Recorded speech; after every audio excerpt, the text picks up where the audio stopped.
जय श्री राधे भक्तों, आज हम आपके लिए यहाँ पर लेकर आए हैं श्री गोपाल उपनिषद हिंदी में। तो चलिए शुरू करते हैं।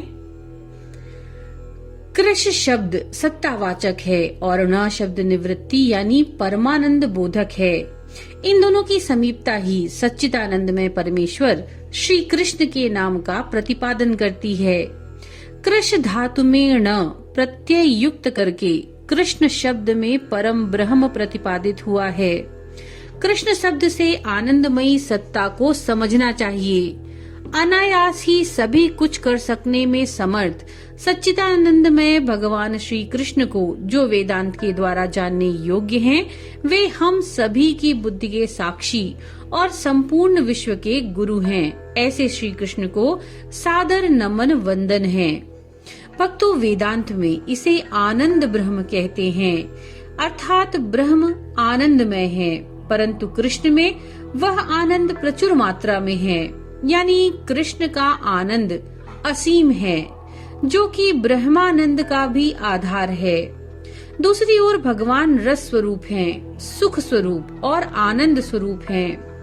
वे परम पुरुष कृष्ण रस स्वरूप हैं। उस रस यानी आनंद का जो पान करते हैं वे आनंदी होते हैं।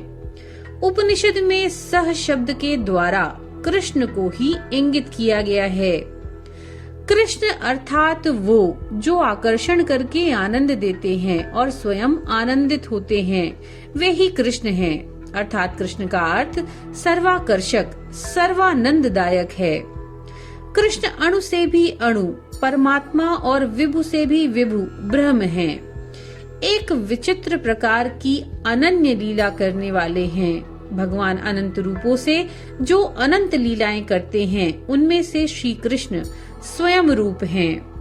प्रत्येक युग में जब भी जगत असुरों से पीड़ित होती है, तब असुरों के उपद्रव से जगत की रक्षा करने के लिए ये अवतार लिया करते हैं। किंतु ब्रजेंद्र नंदन श्री कृष्ण तो साक्षात स्वयं भगवान हैं। श्री कृष्ण समस्त अवतारों के कारण अवतारी हैं, स्वयं भगवान हैं।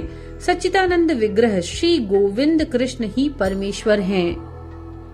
वे अनादि, सबके आदि और समस्त कारणों के कारण हैं।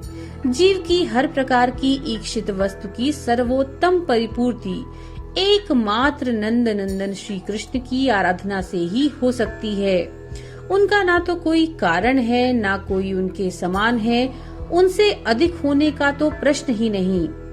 अतः उन भगवान को जानने के लिए उनकी कृपा के अतिरिक्त किसी अन्य उपाय को स्वीकार नहीं किया जाना चाहिए। एक बार मुनियों ने पितामह ब्रह्मा जी से प्रश्न किया, हे भगवान, कौन देवता सर्वश्रेष्ठ हैं? किससे मृत्यु भयभीत होती है? किसके तत्व को सम्यक रूप से जान लेने के पश्चात सभी कुछ पूर्णतया ज्ञात हो जाता है? ये जगत किसके द्वारा प्रेरित होकर आवागमन के चक्र में भ्रमण करता रहता है? इन समस्त प्रश्नों का समाधान करते हुए भगवान ब्रह्मा जी ने मुनियों से कहा, श्री कृष्ण ही सर्वश्रेष्ठ देवता हैं। गोविंद से मृत्यु भी भयभीत रहती है। गोपीजन वल्लभ के तत्व को पूर्णतः जान लेने से सभी कुल सम्यक रूप से ज्ञात हो जाते हैं। स्वाहा रूपी माया शक्ति से प्रेरित हुआ ये समस्त जगत गमनागमन के चक्र में भ्रमणरत रहता है। तदनंतर उन मुनिजनों ने पुनः प्रश्न किया, हे भगवान, वे श्री कृष्ण और गोविंद कौन हैं? गोपीजन वल्लभ कौन हैं? तथा वह स्वाहा कौन है? कृपा करके बताने का अनुग्रह करिए। ऐसा सुनकर ब्रह्मा जी ने उन मुनिजनों को आश्वस्त करते हुए कहा, हे मुनियों, श्री कृष्ण ही पापों का अपहरण करने वाले हैं। वही गौ, भूमि एवं वेदवाणी के ज्ञाता रूप से प्रख्यात सर्वज्ञ हरिरूप में गोविंद हैं।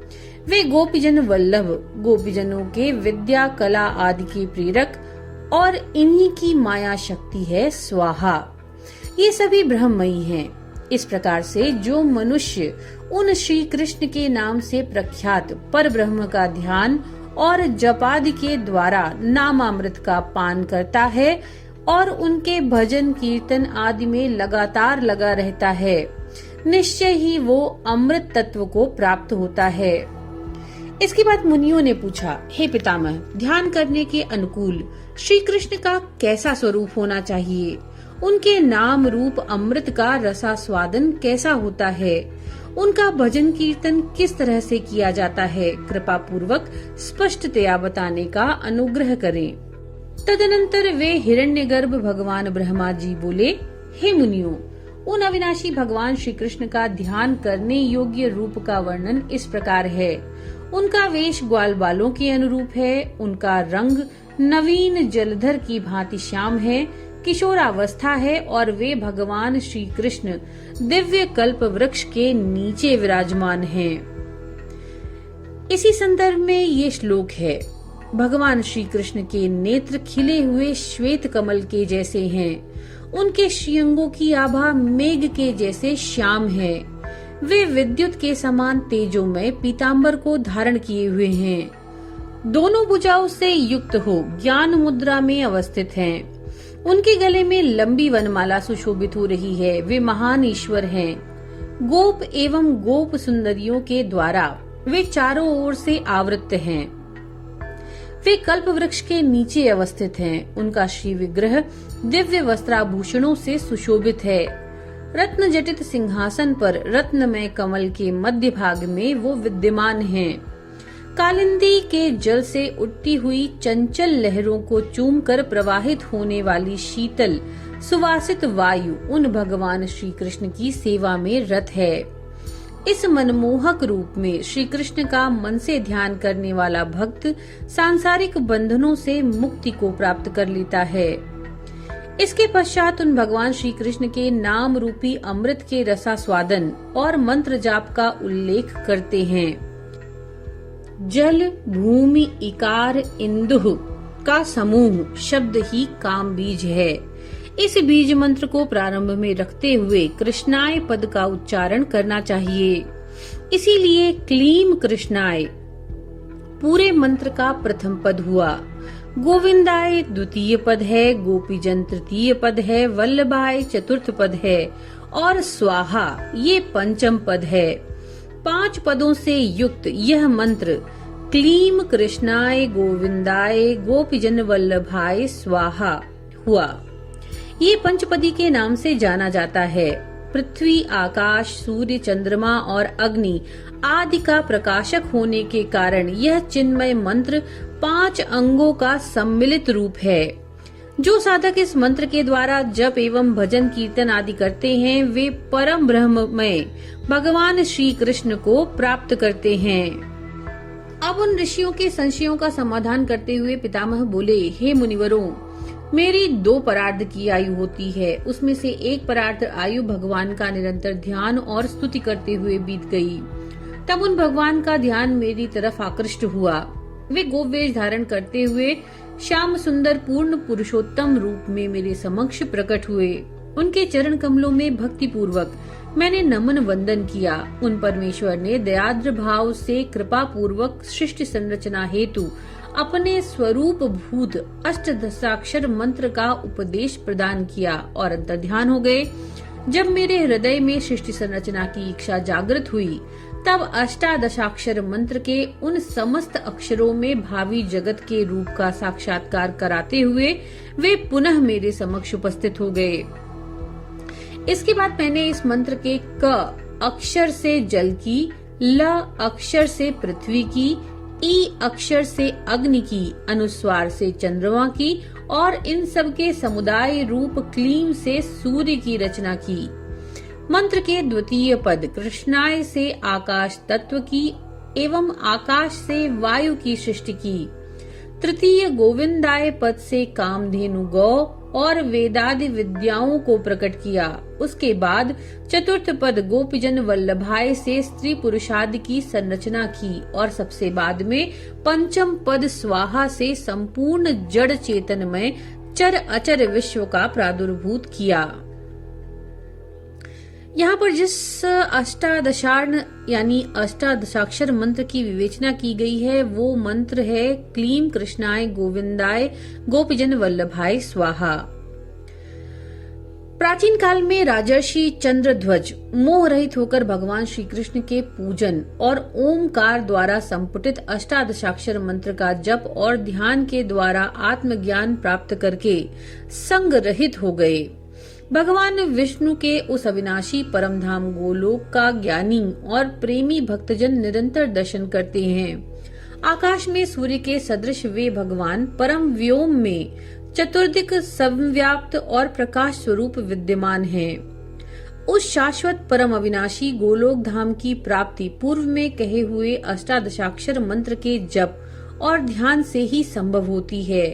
इसीलिए इस दिव्य मंत्र का प्रतिदिन जप करना चाहिए। अष्टादशाक्षर मंत्र के संदर्भ में कुछ मुनिगण ऐसा कहते हैं कि जिसके प्रथम पद यानी क्लीम से पृथ्वी तत्व, द्वितीय पद यानी कृष्णाय से जल तत्व, तृतीय पद गोविंदाय से तेजस यानी अग्नि तत्व, चतुर्थ पद गोपीजन वल्लभाय से वायु तत्व और अंतिम पंचम पद स्वाहा से आकाश तत्व का प्रकाट्य हुआ। वह पंच महाव्यातियों से युक्त अष्टादशाक्षर वैष्णव मंत्र श्री कृष्ण के स्वरूप को तेजो में बनाने वाला है। उस मंत्र का मोक्ष प्राप्ति के लिए सतत जप और ध्यान करते रहना चाहिए। इस संदर्भ में यहाँ पर यह कथा प्रसिद्ध है कि जिस अष्टादशाक्षर मंत्र के प्रथम पद से पृथ्वी, द्वितीय से जल तत्व, तृतीय से तेजस का प्रकाट्य हुआ, चतुर्थ पद से वायु तत्व प्रकट हुआ, पंचम पद से आकाश तत्व प्रकट हुआ, उस एकमात्र अष्टादशाक्षर मंत्र का ही सर्वदा जप और ध्यान करना चाहिए। उस मंत्र के जप के द्वारा ही राजर्षि चंद्रध्वज ने श्री कृष्ण के अविनाशी शाश्वत गोलोक धाम को प्राप्त किया था।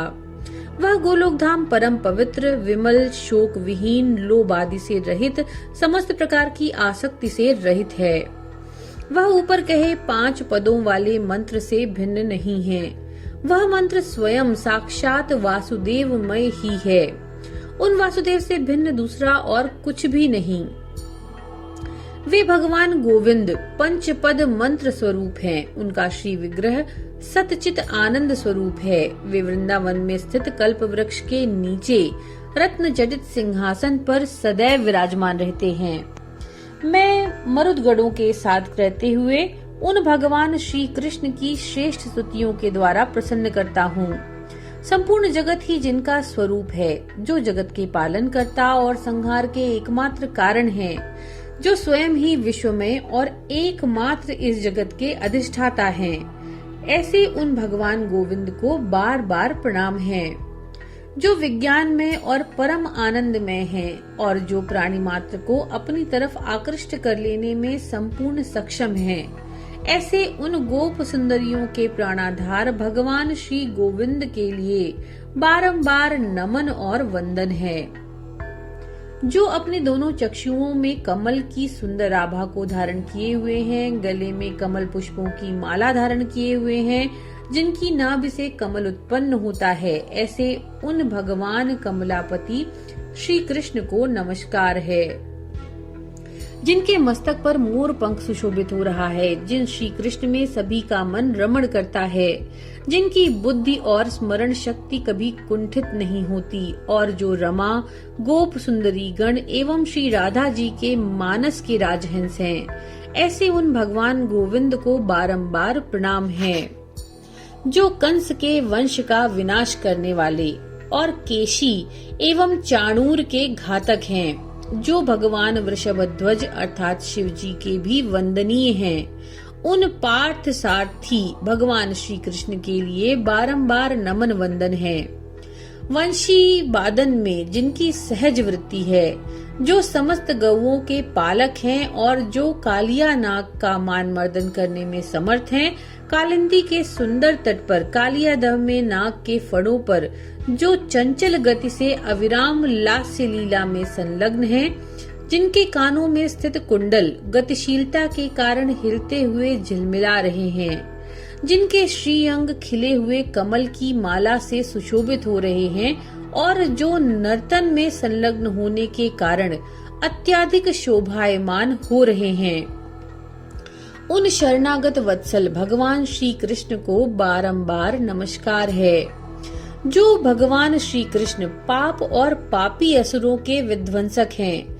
व्रजवासियों की रक्षा हेतु अपने हाथ की एक अंगुली पर गोवर्धन पर्वत को धारण करने वाले हैं। पूतना के प्राणों का अंत करने वाले हैं और तृणावर्त असुर का संहार करने वाले हैं। उन भगवान श्री कृष्ण को नमस्कार है जो कलाओं से परे हैं, जिनमें मोह का सर्वथा अभाव है, जो स्वरूप से ही परम पवित्र और श्रेष्ठ हैं। अशुद्ध स्वभाव एवं आचरण से युक्त रहने वाले असुरों के शत्रु हैं, जिनसे पृथक और कोई नहीं है। ऐसे महान भगवान श्री कृष्ण को बारंबार प्रणाम है। हे परम आनंद स्वरूप परमेश्वर, आप मुझ पर प्रसन्न हो। हे प्रभु, मुझे आदि व्याधि मानसिक और शारीरिक व्यथा रूपी सर्पों ने डस लिया है। कृपा करके मेरा उन व्यथाओं से उद्धार करें। हे श्री कृष्ण, हे रुक्मिणी बल्लभ, हे गोप सुंदरियों के चित्त का हरण करने वाले श्याम सुंदर, मैं इस संसार सागर में डूब रहा। हे जगत गुरु, आप मेरा उद्धार करें। हे केशव, हे क्लेश हरण करने में समर्थ नारायण, हे जनार्दन, हे परमानंदमय गोविंद, हे माधव, आप मेरा उद्धार करें, मुझ पर कृपा करें। हे श्रेष्ठ मुनियों, जिस प्रकार मैं इन स्तुतियों के द्वारा परमेश्वर भगवान कृष्ण की उपासना करता हूँ, वैसे ही तुम सभी लोग भी 5 पदों से युक्त कहे हुए अष्टादशाक्षर मंत्र का जप और भगवान श्री कृष्ण का ध्यान करते हुए उनकी उपासना आराधना में निरंतर संलग्न रहो। इसके द्वारा संसार सागर से पार हो जाओगे। इस प्रकार से पितामह ब्रह्मा जी ने उन ऋषि मुनियों को उपदेश प्रदान किया। जो श्रेष्ठ मनुष्य इस पूर्वोक्त 5 पद युक्त अष्टादशाक्षर मंत्र का निरंतर जप और भगवान श्री कृष्ण का चिंतन करता है, निश्चय ही वह भगवान के उस अनुपम परम अविनाशी पद को प्राप्त कर लेता है। वह परम पद गतिशील नहीं वरन नित्य और स्थिर है, किंतु फिर भी वह मन से भी अधिक तीव्र गति वाला है। भगवान में होने से ही वह अद्वितीय है। वहाँ तक देवता या वाणी आदि इंद्रियां कभी नहीं पहुँच सकती। इंद्रियों की जहाँ तक गति है वहाँ तक यह पूर्व से ही पहुँचा हुआ रहता है। इसीलिए भगवान श्री कृष्ण ही परम शाश्वत देव हैं। उन भगवान का सतत चिंतन करते रहना चाहिए। मंत्र जप द्वारा उनके नाम रूप अमृत का सतत रसास्वादन करना चाहिए और उन्हीं भगवान का नित्य नियमित भजन करते रहना चाहिए। उन्हीं के भजन में सदैव संलग्न रहें। ओम परमात्मा ही सत्य है। इस प्रकार ये उपनिषद विद्या पूर्ण हुई। तो भक्तों, ये था श्री गोपाल उपनिषद हिंदी में। नमो नारायण।